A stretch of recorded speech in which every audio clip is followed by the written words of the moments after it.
بسم الله الرحمن الرحيم والصلاة والسلام على أشرف المرسلين سيدنا محمد صلى الله عليه وسلم. احنا هنتكلم النهارده على ماتش الأهلي والزمالك اللي اتلعب بالأمس، وأنا حزين جدا إن الأهلي ما قدرش يعمل اللي كان ينبغي يتعمل. الأهلي امبارح لعب بتشكيل خاطئ جدا جدا جدا. بدأ بالشناوي، أشرف داري، رامي ربيعة. طيب الباكين لعب باتنين خط نص، وعندك بره كريم الدبيس وعندك محمد هاني.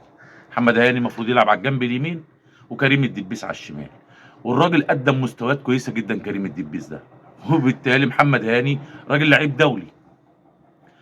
بعد المباراه كولر طالع يقول المنافس كان قوي. ما انت اللي خليته قوي، انت عندك ادوات تلعب بيها، ما لعبتش بيها ليه؟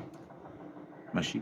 عندك خط النص، فين عمرو السوليه؟ ما نزلش ليه في الشوط الثاني مكان احمد رضا؟ احمد رضا لعب في الشوط الاولاني وشطب في الثاني، كوره بنتايج بياخدوا يمين وشمال ويرقصوا ويفرشوا على الارض، لولا ستر ربنا ان الكوره طلعت كورنر. طيب نيجي جريتشار الوحيد اللي لعب في الشوط الثاني رفع، اللي جه منها جون بتاع اشرف بن شرقي. انت كده نهيت الطايرين عندك، مفيش لا شمال ولا يمين طالع يهاجم. انت كنت بتلعب بخطه دفاعيه وانت مش قايل لنا؟ انت بتنافس بيراميدز على الدوري يا بيه. انا مش عارف انت عملت ليه كده. نيجي للزمالك، الزمالك نيمنا في الذره، بمعنى اصح نيمنا في الذره صح. الاهلي اقوى وسكواده اعلى وعمل في هيئه قناه السويس معسكر محترم. انت ما احترمتش المنافس بتاعك. كنت لاعب وسام ابو علي مهاجم وجريتشار تحت منه. هنقول قفشه مش موجود، ما كنت تلعب جريتشار تحت منه، ويبقى اسمك لعبت باتنين مهاجمين، جريتشار وسام ابو علي. ماشي. يا مستر كولر، انت لا تصلح انك تدرب النادي الاهلي. انت المباراه الكبيره تقيله عليك. لازما الكابتن محمود الخطيب ولجنه الكوره تفكر في مدرب بديل تشيلك وتجيب واحد زي حسام البدري في الفتره الاخيره.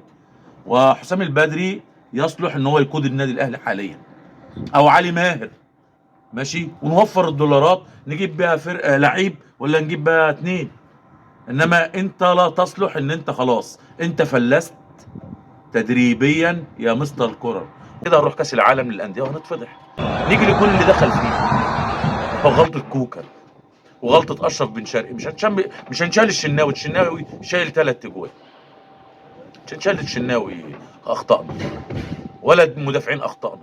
جنب اللي بيلعب فيه كوكا هو المسؤول عن الهدف، هو اشرف بن شرقي. سابوا مساحه لعمر جابر انه يتقدم بالكوره ويلعبها بالعرض. فاحنا كده متشكرين جدا. السلام عليكم.